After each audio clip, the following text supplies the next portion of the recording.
आप देख रहे हैं मनी गुरु और आपके साथ मैं हूं शिल्पा। रिटायरमेंट की प्लानिंग करना आपके लिए ज़रूरी क्यों है, हम आपको बताएंगे कि किस उम्र में रिटायरमेंट की प्लानिंग शुरू करें जिससे आपकी ज़िंदगी आराम से कट सके। साथ ही कैसे करें रिटायरमेंट की प्लानिंग, किन स्कीम्स में निवेश से होगा आपको फ़ायदा, रिटायरमेंट तक कैसे हासिल कर सकते हैं 1 करोड़ फंड का लक्ष्य। यही बताने के लिए हमारे साथ जुड़े हैं जाने माने फाइनेंशियल प्लानर तनवीर आलम। तनवीर, बहुत स्वागत है आपका मनी गुरु में। तनवीर, अक्सर लोग जब रिटायर होते हैं तभी शायद अपने रिटायरमेंट की प्लानिंग, उनको लगता है कि अब फंड्स कहाँ से जुटाएं, लेकिन पहले प्लानिंग करना क्यों ज़रूरी होता है? अगर आप पहले से प्लानिंग करते हैं तो बेसिकली आप डिसाइड ये कर पाते हैं कि आपको कितनी रकम चाहिए आप जब रिटायर्ड होंगे। दूसरी बात है कि हमारे इन्वेस्टमेंट में एक प्यारी कहावत है कि पावर ऑफ कंपाउंडिंग आपके फेवर में काम करता है यदि आप बहुत पहले से निवेश कर रहे हो। फॉर एग्ज़ाम्पल, आप मान लीजिए कि अगर आपने 5,000 रुपये प्रति माह निवेश किया है जी, और वो 5,000 रुपये आपने इन्वेस्ट किया है 15% रिटर्न में, और उससे आपने सिर्फ 10 साल के लिए इन्वेस्ट किया तो आपका पूंजी बढ़ के 13 लाख रुपये हो जाएगा।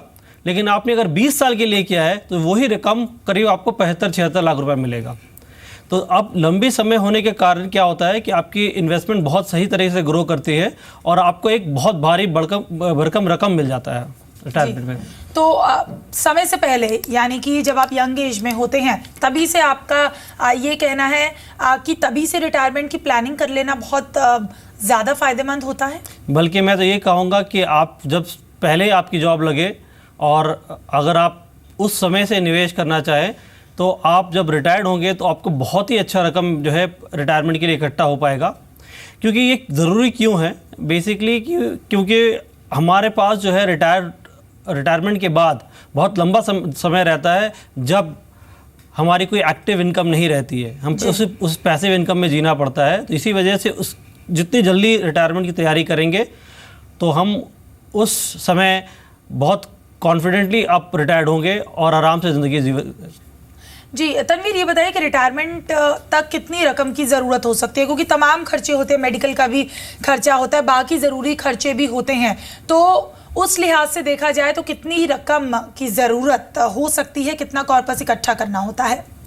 देखिए, रिटायरमेंट हर इंसान के अलग अलग होके, क्योंकि अगर आपकी मंथली अगर रिक्वायरमेंट अगर मान लीजिए आज के दिन लाख रुपए है तो उसके हिसाब से आपको हो सकता है कि 3-4 करोड़ रुपए की रिटायरमेंट कॉर्पस लगेगी। लेकिन आपकी अगर लाइफस्टाइल बहुत अधिक है तो उस लाइफस्टाइल पे भी डिपेंड करता है कि किस तरह की लाइफस्टाइल है। आप मान लीजिए आप करंटली आप 2 लाख रुपये प्रति माह अगर आप स्पेंड कर रहे हैं, आपकी एक्सपेंस है, तो आपको उस समय हो सकता है 7-8 करोड़ रुपए कॉर्पस की रिक्वायरमेंट होगी। तो ये आपके लाइफस्टाइल पे निर्भर करता है और किस तरह की लाइफस्टाइल आप जीना चाहते हैं। और रिटायरमेंट पोर्टफोलियो बनाते समय कितना निवेश सही रहेगा जिससे कि रिटायरमेंट के बाद अच्छी रकम मिल सके? देखिए, क्या होता है कि आप अगर रिटायरमेंट के लिए प्लानिंग कर रहे हैं, और ज़्यादातर क्या रिटायरमेंट की प्लानिंग होती है लंबे समय के लिए। अगर थोड़ी देर से भी स्टार्ट किया एट 40 तब भी आपके साथ 20 साल का समय रहता है। तो क्या होता है, इस लंबे समय के लिए अगर आप निवेश कर रहे हैं तो आपके लिए बेस्ट होता है कि आप ये किसी इक्विटी म्यूचुअल फंड के तहत निवेश करें। इनफैक्ट मैंने एक हाल फिलहाल में कुछ फंड स्टडी किया था, जो फंड जिसने अपने 20 साल कंप्लीट किए हैं। एक बैलेंस फंड है, HDFC बैलेंस फंड, जो प्रूडेंस फंड कहते हैं, उसने 20 साल मुकम्मल किया है जी। और इस 20 साल के दौरान पे आपने अगर मान लीजिए सिर्फ 10,000 रुपये प्रति माह निवेश किया होता तो आप 1 साल में 1,20,000, 20 साल में 24 लाख रुपए निवेश करते हैं जी। वो 24 लाख बढ़ के आज के दिन में आपको करीब लगभग 2.25 करोड़ रुपए हो गया होता, 2.75 करोड़, जो कि एक सब्सटैंशियल गेन है। और किसी भी लिहाज से अगर आप रिटायरमेंट की प्लानिंग कर रहे हो तो ये आपके लिए एक अच्छा रकम है। और अगर रिटायरमेंट स्कीम में निवेश करते हैं या निवेश नहीं करने पर सबसे बड़ा रिस्क क्या हो सकता है? देखिए, सबसे बड़ा रिस्क जो इनफैक्ट बहुत से लोग ये डरते हैं कि निवेश करना इक्विटी मार्केट में थोड़ा खतरे का खेल है या ये उनके लिए पॉसिबल नहीं है, ये वो जोखिम नहीं उठाना चाहते हैं। लेकिन दर्शकों से मैं यही ये सलाह दूंगा कि आप अगर किसी भी समय इक्विटी मार्केट में निवेश करते हैं और उस निवेश की अवधि 10 साल से ज़्यादा है, तो किसी भी 10 साल पीरियड में हिस्टोरिकली इक्विटी मार्केट ने नेगेटिव रिटर्न नहीं दिया, बल्कि आपकी जो रिटर्न्स है वो मल्टीप्लाई हुई हैं। आपको एक एग्जांपल देना चाहूँगा। आज के दिन में 2016 जुलाई इक्विटी मार्केट की सेंसेक्स करीब 27,500 के लेवल में है। आप 10 साल अगर पीछे चले जाएं, 2006 में आपको सेंसेक्स करीब 6,500 सेंसेक्स मिलेगा। तो इस समय आप देखेंगे आपका जो आपकी इन्वेस्टमेंट करीब 4 गुना हो गई होगी 10 साल में। और सबसे ख़राब गिराव जो मार्केट में आया था वो है यूएस सब प्राइम क्राइसिस 2008 के बाद। आप मार्च 2009 में देखेंगे कि सेंसेक्स 21,000 से गिरकर आपको 8,800 के लेवल में चला गया था। तो वो मार्च 2009 में 8,900 के लेवल में था, और आप 10 साल अगर पीछे जाएं जी 1999 में वही सेंसेक्स 3200 के लेवल पे है।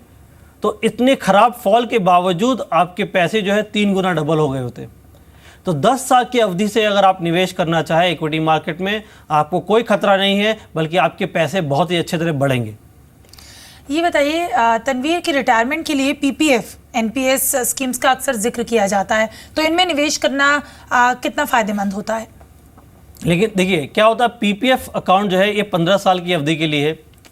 तो उस अवधि के लिए तो मैं इक्विटी फंड सजेस्ट करूंगा, बल्कि एक आर्टिकल हम लोगों ने मैंने ड्राफ्ट किया है जी। आप देखेंगे कि अगर आपने पीपीएफ में पीछे 15 साल 1-1 लाख रुपए निवेश किया होता, तो 15 साल में आपने 15 लाख निवेश किया होता, वो पीपीएफ में बढ़ के निवेश आपकी जो है 34 लाख हो गई होती। सेम इन्वेस्टमेंट अगर आपने टैक्स सेविंग ईएलएसएस फंड में इन्वेस्ट किया था 1 लाख रुपए 15 साल के, वो 15 लाख बढ़कर आपको करीब 1 करोड़ हो गया होता आज के दिन में। तो इक्विटी फंड से आपको ज़्यादा फ़ायदा तो होता है, लेकिन बहुत से लोग ये जोखिम लेना नहीं चाहते। जो बहुत कंजर्वेटिव हैं उनके लिए पीपीएफ एक अच्छा ज़रिया है निवेश करने के लिए, उस पर कर सकते हैं, क्योंकि इसका जो इंटरेस्ट है वो टैक्स फ्री है जी। और अगर एनपीएस की बात कीजिए तो उसमें निवेश करना कितना सही कदम है? एनपीएस देखिए एक डिसिप्लिन के अलावा मेरे ख्याल से कुछ और नहीं है। ये मार्केट लिंक्ड वो भी है जो नॉर्मल ईएलएसएस या इक्विटी फंड होते हैं, लेकिन एनपीएस की एक बहुत मेजर ड्रॉबैक है ये कि एनपीएस में जब आप निवेश करते हैं तो आपको 40% मनी जो है टैक्स फ्री मिलता है। बाकी जो एन्युटी आप लेते हैं खरीदते हैं वो एन्युटी पूरी टैक्सेबल होती है 60%, जो कि मेरे हिसाब से एक फ़ायदा का सौदा नहीं है। तो इससे बेहतर है कि आप किसी इक्विटी फंड के ज़रिए निवेश करें, क्योंकि मार्केट रिस्क के जब आपकी तुलना करते हैं एक एनपीएस की मार्केट रिस्क और एक इक्विटी म्यूचुअल फंड की मार्केट रिस्क या बैलेंस फंड की मार्केट रिस्क सेम है जी। तनवीर ये बताइए, जो लोग रिटायरमेंट लेना चाहते हैं या अभी रिटायर हुए हैं, तो उन्हें किस तरीके से निवेश वो अपना शुरू कर सकते हैं? हालांकि आपने पहले बताया कि निवेश तो पहले ही कर लेना चाहिए था, लेकिन अभी भी जो लोग रिटायर हो रहे हैं, सोच रहे हैं, तो उन्हें किस तरीके से वो अपना निवेश शुरू कर सकते हैं? अच्छा, इस सवाल के पहले मैं एक छोटा सा एक और आंसर देना चाहूँगा कि सबसे बड़ा रिस्क जो इन्वेस्टमेंट नहीं करने का है वो सबसे बड़ा रिस्क है। मान लीजिए आज के दिन में आप किसी फिक्स डिपॉजिट में इन्वेस्ट करते हैं, आपको एफडी का इंटरेस्ट 7.5% मिल रहा है। आप अगर उस पर 30% टैक्स देते हैं तो आपका रिटर्न घटकर 5.25% के लगभग आ जाएगा। आज के दिन में मौजूदा जो इन्फ्लेशन है वो उसके ऊपर है।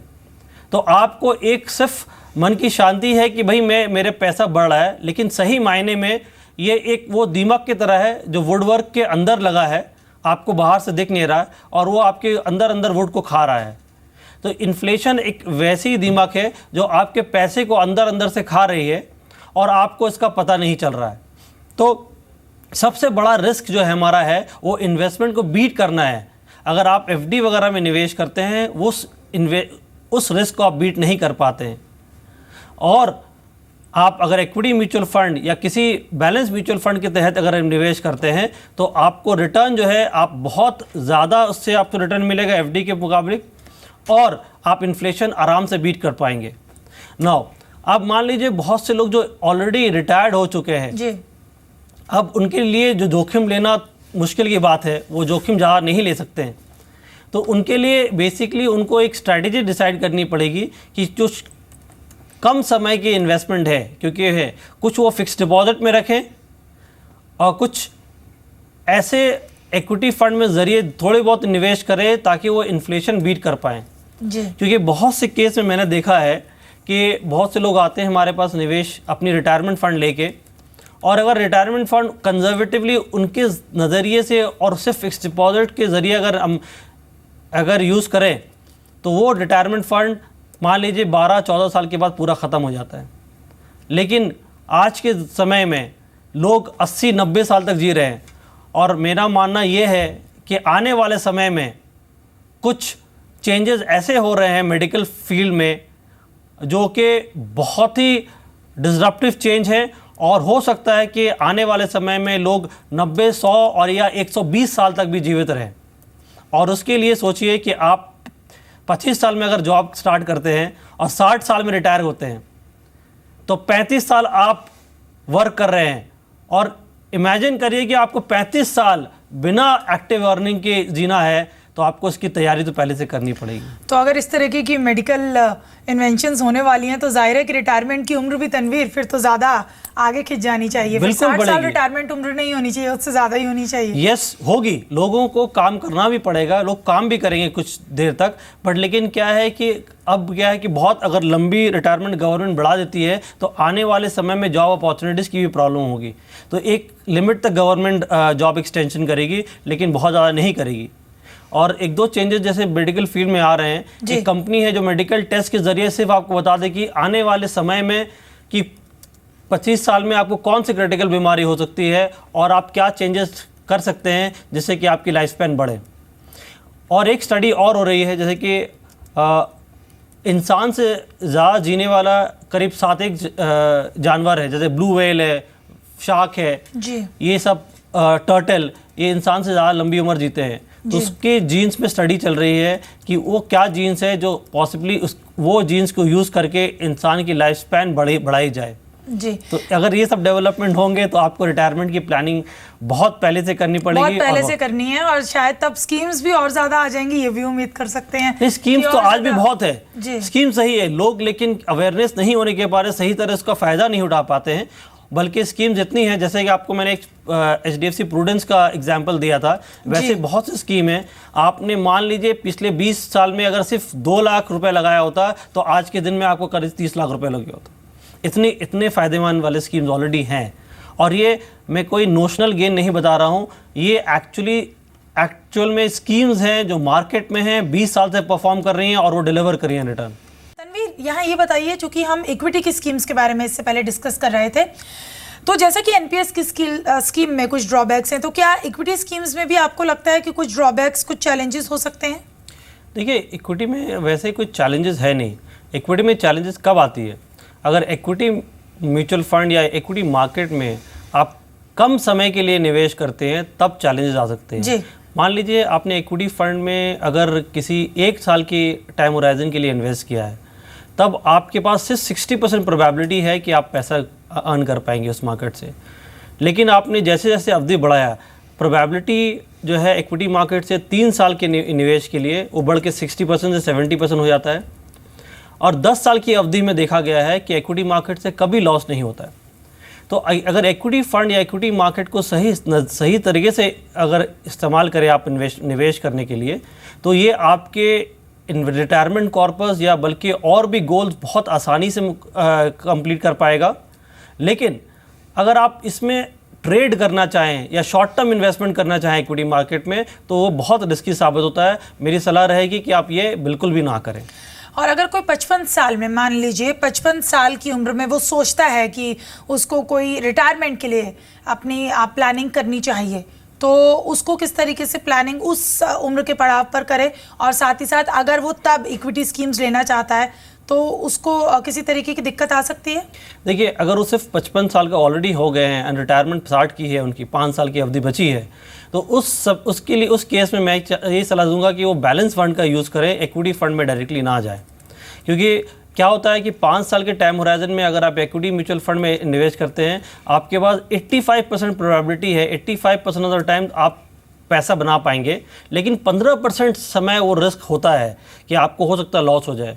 लेकिन क्योंकि रिटायरमेंट एक बहुत ही इंपॉर्टेंट गोल है और मैं नहीं चाहूँगा कि रिटायरमेंट के समय उनको किसी तरह की प्रॉब्लम हो, तो मेरी ये सलाह रहेगी कि वो अगर 55 ईयर्स के हैं तो वो बैलेंस फंड के ज़रिए निवेश करें, और जब 60 हो जाए तो वो अपना ये पूंजी लेके फिर वो प्लान करें कि वो किस तरह डिस्ट्रीब्यूट करेंगे अपनी इन्वेस्टमेंट्स को। जी, हम मेडिकल खर्चों की यहाँ पर बात कर रहे हैं। जब आप जॉब में होते हैं तनवीर, तो शायद इतना मुश्किल आपको नहीं लगता है अपनी मेडिकल खर्चों को उठाना, but once you retire from your job, तो उस वक्त अपने मेडिकल एक्सपेंसेस के लिए क्या किसी तरीके की कोई स्कीम होती है जिसमें आप निवेश कर सकते हैं ताकि आपके मेडिकल खर्चे आप पे बोझ ना बने? इनफैक्ट आज सुबह मेरे एक क्लाइंट का फ़ोन आया था, उसकी किसी सीनियर फैमिली मेम्बर को he got diagnose with cancer. Okay, तो अब उनके पास सिर्फ एक 5 लाख का इंश्योरेंस था, तो वो कह रहे कि और अब इस केस में इंश्योरेंस मिलेगा, तो जाहिर सी बात उनको इंश्योरेंस नहीं मिलेगा इस केस में। लेकिन मेरी ये एडवाइस रहेगी कि आप देखिए, रिटायरमेंट प्लानिंग जब करते हैं तो साथ में मेडिकल इंश्योरेंस की प्लानिंग ज़रूर करें, क्योंकि मैक्सिमम डेंट आपको उस समय मेडिकल या हॉस्पिटलाइजेशन बिल के से आने वाला है। और मैंने एक छोटी सी एनालिसिस की है कि अब मान लीजिए आप अगर 35-40 ईयर के हैं, अगर आपको 25 लाख का इंश्योरेंस भी चाहिए तो आपको मुश्किल से 15-20 हज़ार में आपको मिल जाएगा। और आने वाले आप 30 साल तक भी अगर आप 15,000 रुपये देते हैं तो मैक्सिमम 4.5 लाख का प्रीमियम है, और उस 4.5 लाख प्रीमियम में आप टैक्स रिबेट भी आपको हासिल होगी, आप बेसिकली अर्न कर पाएंगे टैक्स रिबेट। तो एक्चुअली देखा जाए आपका नेट आउटगो जो है मुश्किल से 3 लाख रुपया होगा। लेकिन आपको अगर आपके पास 25-30 लाख की पॉलिसी अगर उस वक्त है, तो किसी भी मेडिकल हॉस्पिटलाइजेशन को मीट करने के लिए वो काफ़ी है। और मेडिकल इन्फ्लेशन जो है बहुत तेज़ी से बढ़ रहा है, इनफैक्ट अपवर्ड ऑफ 10-12%। कहने का मतलब है अगर आज किसी सर्जरी आपको 2.5 लाख की पड़ रही है तो 6 साल के बाद वो 5 लाख की होगी, 12 साल के बाद वो 10 लाख की हो जाएगी, और 15 साल के बाद वो आपको 20 लाख की हो जाएगी। तो इसी हिसाब से आप प्लानिंग करिए कि आपके रिटायरमेंट समय के समय जब हो, आपके पास ज़्यादा से ज़्यादा मेडिकल इंश्योरेंस या हॉस्पिटलाइजेशन इंश्योरेंस हो, क्योंकि उस समय आपकी कंपनी ज़्यादातर अगर पीएसयू में नहीं है या प्राइवेट सेक्टर में है तो आपकी कंपनी की पॉलिसी आपकी कोई काम की नहीं है, क्योंकि आप वो उस वक्त जॉब में नहीं होंगे। जी, और जब हम अपनी रिटायरमेंट की प्लानिंग करते हैं, चाहे वो किसी भी उम्र में हम शुरू कर रहे हैं, तो किन बातों का हमें ध्यान रखना चाहिए किसी भी स्कीम में निवेश करने से पहले? किन बातों का जो फाइनेंशियल एडवाइज़र है उससे किस तरीके के सवाल पूछ सकते हैं जिससे कि आने वाले समय में जो रिटर्न हमें मिल रहा है, हमें उस चीज़ का कॉन्फिडेंस हो कि वो हमारे रिटायरमेंट के खर्चों को पूरा कर देगा? देखिए, क्या है कि आप किसी भी प्रोडक्ट में निवेश करें, उसकी पूरी जानकारी लें। जी, उससे पहले ये पूछे ये रिटर्न डिलीवर कैसे करेगा, रिटर्न कैसे आएगी, और इसमें रिस्क क्या है, और ये फंड मैनेजर या आप एडवाइज़र या आप इस रिस्क को कैसे मैनेज करोगे। जी, ये बहुत अहम सवाल है, आप हर एडवाइज़र ज़रूर पूछें। उस एडवाइज़र की काबिलियत होनी चाहिए कि वो आपको इस रिस्क से आपको हैंडल करके आपको आराम से इस रिस्क की पीरियड से आपको बाहर निकाल पाए। दूसरी बात यह है कि आप अगर लंबे समय के लिए हैं तो ग्रोथ एसेट बोलते हैं, जैसे कि इक्विटी या बैलेंस फंड का यूज़ करें। लेकिन आपके पास समय कम है या आपको रेगुलर इनकम चाहिए, तब आप जैसे डेट फंड है या बॉन्ड फंड है या इनकम फंड है, इसका इस्तेमाल करें। इक्विटी फंड का इस्तेमाल शॉर्ट टाइम के लिए नहीं करें। जी, तो चलिए, तमाम तरीके की एडवाइस आपने दी और खास करके स्कीम में निवेश करना फ़ायदेमंद रहेगा रिटायरमेंट के बाद। तनवीर, आपका बहुत बहुत शुक्रिया। तो रिटायरमेंट का प्लान कर रहे हैं और रिटायरमेंट के बाद किस तरीके से पैसा इकट्ठा करना है और कौन सी स्कीम जिसके लिए हेल्पफुल हो सकती हैं, ये सभी बातें आज मनी गुरु में आपने जानी, और उम्मीद यही करते हैं कि अब आप रिटायरमेंट की प्लानिंग सही वक्त पे ज़रूर शुरू कर देंगे। तो फिलहाल इस खास पेशकश में इतना ही, दीजिए इजाज़त, नमस्कार।